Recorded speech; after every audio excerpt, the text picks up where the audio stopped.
ठीक। मांझी जी का जो बयान आया है कि आरक्षण समाप्त कर देनी चाहिए, क्या इस पर क्या आपका विचार है? आदरणीय मांझी जी का बहुत नेक विचार है। जी। हम भी चाहते हैं कि आरक्षण ख़त्म होना चाहिए। तो पहले मांझी जी जो अभी आप देख रहे होंगे लगातार उनके पूरे मतलब बेटा हों, उनके समधी हों, अपने खुद हों, पहले उनको छोड़ना चाहिए। वो बोलते हैं कि 18 जातियाँ का बात हमेशा कर रहे हैं, तो भाई 18 जाति में तो वो एक हैं, तो बाकी जो 17 जातियाँ हैं वो तो पीछे हैं, उनको आगे आने के लिए। अभी देखिए इमामगंज में चुनाव है, तो पहले वहाँ से भाई कोई 17 जातियों में से एक जाति को लड़वाएं वहाँ चुनाव, तब न मानेंगे भाई कि भाई मांझी जी रियल में चाहते हैं कि भाई और लोग को भी मैंने भरपूर लाभ मिले। नहीं, वहाँ से तो अपने पुत्र को, छोटे पुत्र को लड़वाने की मैंने अरे भाई तो मैंने पूरा परिवार एक आरक्षण लेगा, आरक्षण से नहीं आए हैं भाई। न तो मांझी जी कहीं आप देखे कहीं गांव में पड़े रहते, अगर आरक्षण नहीं रहता, बाबा साहब न रहते, तो मांझी जी कहीं खेत खलियान में कहीं हरवाई कर रहे होते। वो तो बाबा साहब का देन है कि भाई मांझी जी आज यहाँ तक पहुँचे हैं। और लालू जी का भी अहम रोल है, नीतीश कुमार जी का भी रोल, उनका भी नहीं हुए। मांझी जी तो देखे नीतीश जी का भी नहीं हुए, तो किसका होंगे? जो आगे बढ़ाया उनका नहीं हुए। तो कहने का मतलब ये है कि भाई अब मांझी जी अब बढ़ गए आगे। अब उनको नहीं, वो है भाई चिराग पासवान बोलते थे कि संपन्न दलित को आरक्षण छोड़ देना चाहिए, तो मांझी जी अब होंगे संपन्न दलित, तो उनको आरक्षण छोड़ देना चाहिए। बिल्कुल, मेरे समझ से तो बिल्कुल छोड़ देना चाहिए। अब आरक्षण की ज़रूरत उनको है ही नहीं। मांझी जी ये भी एक सवाल दागे हैं कि 4D जो है, 4D सारा जो है आरक्षण को वही ज़्यादा लाभ लिया है। ये 4D कौन है? देखिए 4D तो मांझी जी ज़्यादा बता पाएंगे कि 4D कौन आते हैं। और देखिए एक चीज़ ज़रूर हम बता देंगे, जिसकी माने आबादी जितनी जिसकी ज़्यादा रहती है, तो स्वाभाविक है कि भाई उसमें लोग पढ़ेगा ही लिखेगा। और सबसे बड़ा चीज़ है कि देखिए जो लोग पढ़ेगा वही आगे बढ़ेगा। मांझी जी को पहले उनको चाहिए कि अपने खर्चे पे, सरकारी खर्चे पे एक अलग स्कूल खोले, उसमें पहले लोग को शिक्षित करे। जिनको उनको लगता है कि जो शिक्षित नहीं हुए हैं, उनको पहले उनको शिक्षित करना चाहिए, ताकि वो आगे बढ़ के कुछ बड़ा कर सके, IAS बने, IPS बने, नेता बने, अभिनेता बने। तो पहले मेरे समझ से तो मांझी जी को पहले शिक्षा में आरक्षण की मांग करनी चाहिए, तभी कुछ मतलब सुधार हो सकता है। जब तक शिक्षित नहीं होइएगा, आपको समझ में आएगा कैसे कि क्या काम करना चाहिए, क्या काम नहीं करना चाहिए।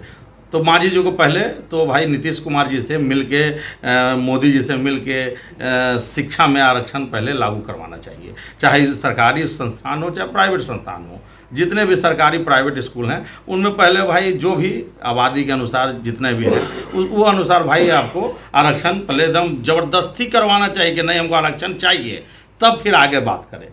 मांझी जी तो बोल रहे हैं कि आरक्षण को समाप्त करने से, क्या मांझी जी को आरक्षण से मैंने स्वयं को अभी मुक्ति पाना चाहिए या नहीं चाहिए? मांझी को तो बार बार हम करेंगे। अब उनको तो भाई अब उन्हें जनरल सीट पे चुनाव लड़े, अब तो उनको आरक्षण सीट पे लड़ना ही नहीं चाहिए चुनाव। अब भाई हम सब एक लाइन में बोल रहे हैं, उनका बेटा 2 बार 3 बार बन गए, संतोष जी, उनके समधिन बन गई, अपने बन गए, सब कुछ बन गए, मुख्यमंत्री तक बन गए। अब उनको किस चीज़ का लोभ है भाई? अब भाई अब गार्जियन है, अब तो बुजुर्ग हो चले हैं। अब भाई अब पीछे वाला जो 17 जातियां हैं उनको बोलिए ना वो आगे बढ़ाएं। हम तो बोल रहे हैं कि हम अभी छोड़ देंगे। कहाँ छोड़ रहे हैं? इमामगंज से पहले देख रहे चुनाव बेटा के फेरा में लगल हैं, कहाँ छोड़ रहे हैं भाई? कि मैं चुनाव नहीं लड़ूंगा। अब कौन बोल रहे हैं? नीचे वाले के लिए मैं छोड़ रहा हूँ चुनाव, अभी चुनाव न लड़े थे तो सांसद शायद बने हैं गया से, वही ना बने हैं कि कोई दूसरा मांझी थे? वही मांझी है ना? तो अब कैसे काल लड़ेंगे भाई? अब नहीं बनेगा, अब तो जाएंगे राज्यपाल बन के। उनको तो वोटी सेट है ना भाई, बीजेपी वाला कहला बुलाया है, अब उनको राज्यपाल बनाएंगे कहीं ना कहीं के। तो फिर तो जाएंगे कोटे से न जाएंगे, तो बिल्कुल आरक्षण के ही कोटा से जाएंगे। वो आप जान लीजिए कहीं कुछ कर ले, वो सिर्फ अपना घर, अपना परिवार नहीं बात जानते। मैंने नहीं समझ में, वो कहावत है पुराना कि क्या उसको बोलते हैं कि पहले अपना मैंने घर पूरा भर जाए, अब उसके बाद वो दूसरा के बारे में नहीं सोचना है। ये सिर्फ अपना घर भर रहे हैं, आप कुछ भी कर लीजिए, ये कुछ नहीं करने वाले हैं, सिर्फ अपना देख रहे हैं। मैंने जीतन मांझी तो दलितों का एक अच्छे नेता हैं। नहीं, हमको शुरू में लगा था कि अच्छा काम कर रहे हैं, समाज के काम भी कर रहे हैं। नहीं, हमको उनकी चिंतन मंथन भी रहती है। नहीं, हमको शुरू में लगा था, उन्होंने क्या किया था ना कि आपको क्या बोलते हैं ठेकेदारी में आरक्षण उन्हीं का देन था, तो हमको लगा कि बड़ा बढ़िया काम कर रहे हैं रे भाई, इनसे तो बढ़िया कोई नेता नहीं है। फिर क्या कि पूरा SC/ST का मीटिंग बैठा दिए, पूरा तो जितने SC/ST के जो अफसर थे आवास पे मीटिंग कराए, तो हमको और लगा कि वाह बहुत बढ़िया आदमी है। मगर इनका तो अब दुशासनी चेहरा उजागर हो रहा है।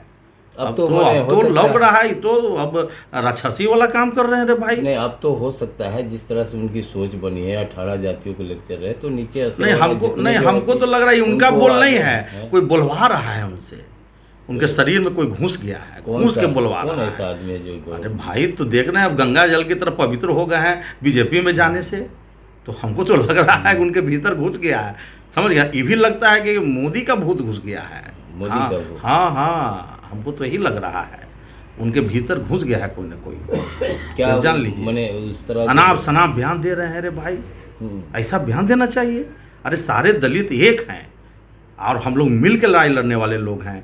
आप गांव कहीं गांव गुरबा में जगह जगह ये लड़वाने का काम कर रहे हैं। पहले तो आदरणीय नीतीश कुमार जी दलित महादलित करके फोड़ दिए, अब देखिए ये तो आप बड़का मैंने बवंडल कर रहे हैं रे भाई। सारा पूरे इंडिया का दलित एक हो गया, वो अकेला झंडा ढो रहे हैं बीजेपी का। देख रहे चिराग पासवान जी का सुर बदल गया है, मायावती जी का सुर बदला है। और ये देखिए एकदम बिहार में लग रहा है कि ये तो एकदम लगता है कि चिराग पासवान को भी फेल कर देंगे, हनुमान से डबल हनुमान बन गए हैं मोदी जी के। हाँ, ये जान लीजिए, हमको तो लग रहा है अब तो, हमको तो लग रहा है कि अब तो इनको तो बिहार का जो जनता है और खासकर जो SC/ST के लोग हैं आने वाले दिनों में तो इनको तो बहिष्कार कर देंगे। कहीं घर में घुसने के लिए मैंने देगा भी नहीं, लोग एक लोटा पानी नहीं देगा, जान लीजिए। एकदम नहीं देगा, एकदम नहीं देगा। अरे सारा मुसहर भाई से हम लोग बात किए, बोल रहे हैं कि फोड़ रहे हैं हम लोग के समाज को। तो अब मान लीजिए कहीं कोई दबंग जाति जो है बिहार की, तो अगर कहीं कोई मुसहर को मारता है तो कौन आगे जाता है लड़ने? हम ही लोग न जाते हैं जी, पसवाने न रहता है कि हमारे भाई को क्यों मार रहे हो। और आई भाई तो भाई भाई में लड़वा रहे हैं मोदी जी। अब बताइए इस टाइप का रवैया रहेगा इनका तो आगे चल के क्या होगा, ये आप समझ लीजिए। पूरे SC/ST को तोड़ने का काम कर रहे हैं। अब तो बहुबल हो गया है, तो अब अरे भाई वो न हो गए हैं क्यों, पूरा समाज हो गया है, पूरा SC/ST। अभी गांव गुरुआ में जाकर देखिए बैठने को कुर्सी नहीं मिलता है, मंदिर में घुसने को नहीं दिया, मंदिर धो दिया जाता है। जब ये मुख्यमंत्री थे तो इन्हीं के रीजन काल में जब गए थे तो मंदिर धोया गया था, ये खुद बोलते थे, ये अपने बोले हैं, मुँह से बोले हैं। सब लोग पूरे आप मीडिया बंधु आप लोग हैं, सब लोग जानते हैं कि मंदिर धो दिया गया था। फिर भी पता नहीं क्या इनके में जो है ना पुत्र मुंह में फंस गए हैं। बोलो कि समय था, नहीं पुत्र मुंह में फंस गए हैं ना। ये चाह रहे हैं कि किसी तरह पुत्र को हम CM बना दे, तो ये ख्वाब है, ये ख्वाब देखना छोड़ दें, समझ गए ना। अरे भाई अब अगर हम तो आप दिमाग में ये बैठा लीजिए कि अगर गठबंधन किसी से ना करे तो एक वार्ड सदस्य जीतने लायक नहीं है उनके बेटा, एकदम दिमाग में बैठा लीजिए। वार्ड सदस्य भी नहीं जीत सकते हैं, कैसे बोलते हैं? अरे भाई ये गठबंधन का देन है। नहीं ये गठबंधन का देन है कि विधायक बन रहे हैं, और नहीं तो उनका अपना कहाँ है, कुछ नहीं है। बिहार में मुख्यमंत्री क्या है बिहार? और मुख्यमंत्री नीतीश कुमार जी का आदरणीय नीतीश कुमार जी की वजह से मुख्यमंत्री बने, और उनको भी धोखा दिए। अरे जो आदमी आप पे विश्वास किया उनको भी ना धोखा दिए जी, ये किसी के नहीं है। आप जिस तरह से कर आरक्षण समाप्त होनी चाहिए, तो जनरल सीट से वो फाइट करेंगे तो नहीं जीतेंगे। अरे बोल तो रहे हैं कि एक वार्ड सदस्य भी जीत नहीं सकते हैं, MP MLA की बात कर रहे हैं आप। नहीं ये कृपा पे बने हुए हैं, चाहे किसी की कृपा हो, ये तो हम नहीं बोलेंगे कि इनकी कृपा इन पे है, अब तो वही जाने, मगर ये कृपा के नेता हैं, अब जान लीजिए। मगर आप जो आज जिले में लगा रहे हैं कि जो है इस तरह के जो है वार्ड सदस्य भी नहीं एकदम नहीं जीतेंगे ना। उनको बोलिए ना भाई कि अकेले लड़के चुनाव देख ले, अकेले लड़के चुनाव देख ले। जिस तरह हमारी पार्टी राजद जो है चुनाव लड़ती है ना अकेले दम पे जी, उनके पीछे ना लोग खड़ा रहता है, सब मिल के चुनाव लड़ते हैं। मगर ये तो लड़ नहीं सकते हैं, कभी इस पार्टी में कभी उस वहाँ कभी वहाँ, ये तो दल बदलते रहते हैं। जब स्वार्थ, ये तो स्वार्थ की राजनीति करते हैं, जिसमें लगा कि स्वार्थ है उसमें जाके सट गए, स्वार्थ खत्म हुआ फिर छोड़ दिए। ये तो स्वार्थ की राजनीति है भाई, ये दलित विरोधी राजनीति है इनकी, ये SC/ST को अलग करने की राजनीति है, ये भाई को भाई से लड़वाने की राजनीति है। तो बोलते हैं कि 4D जो मेरा बड़ा भाई है, बड़ा भाई है, छोटा है। अरे छोटा है तो अच्छा आप देख, अच्छा पूरे बिहार में नहीं पूरे बिहार, अच्छा सुनिए आप जानते होंगे कि पूरे बिहार में अगर आबादी के अनुसार पासवान दूसरी आबादी है पूरे बिहार की, रविदास भाई जो हमारे तीसरी आबादी है पूरे बिहार में। तो आप जाके सर्वे कर लीजिए और देख लीजिए अपना मुसहर भाई जो हैं अपने समाज में, और के गो विधायक हैं, के गो MP हैं, ये आपको पता चल जाएगा भाई तो जिस अनुसार जो अभी कह रहे हैं मांझी जी, उस अनुसार तो वो तो बहुत आगे हैं आबादी के अनुसार। जितनी आबादी वो है मुसहर भाई में, उसमें तो ये अपने पूरा पूरा परिवार काबिज हैं सीट पे। जितने भी आप देख रहे होंगे, हमको तो लगता है 3-4 सीट है ना इनका जी, वो अपने काबिज हैं। तो ये अपने समाज को बढ़ने कहाँ दे रहे हैं? एक भी बता दें ये मुसहर समाज को टिकट दिए हों? अरे सुनने में तो बहुत कुछ आते रहता है कि पैसा लेके टिकट दिए, क्या किया नहीं किए, ये तो बहुत सारा तो देखने नहीं गए मगर सुनने में आता है। आप ही लोग ऐसे भाई लोग से हमको पता चलता है कि भाई इस तरह का मामला तो उनके यहाँ चलते रहता है।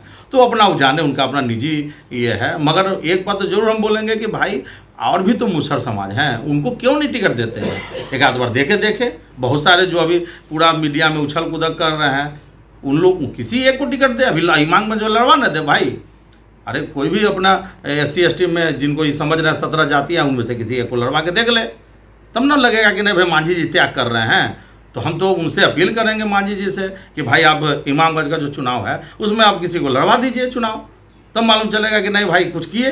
तो ऐसा तो हमको नहीं लग रहा है कि इनसे हो पाएगा या करना चाहेंगे भी। ये घर की राजनीति कर रहे हैं कि घर में सब कुछ रहे, घर से बाहर कुछ नहीं जाए। आप देखिए कोई भी बड़ा पद ही दूसरों को देते नहीं, अपने पार्टी में भी सारा अपने जितना भी बड़े पद है सब पे अपने काबिज हैं। भाई दिनेश पासवान नाम हुआ, चौहरमल मेला समिति के अध्यक्ष हुए, फुलवारी शरीफ, और सह राजद नेता हुए। धन्यवाद, नमस्कार।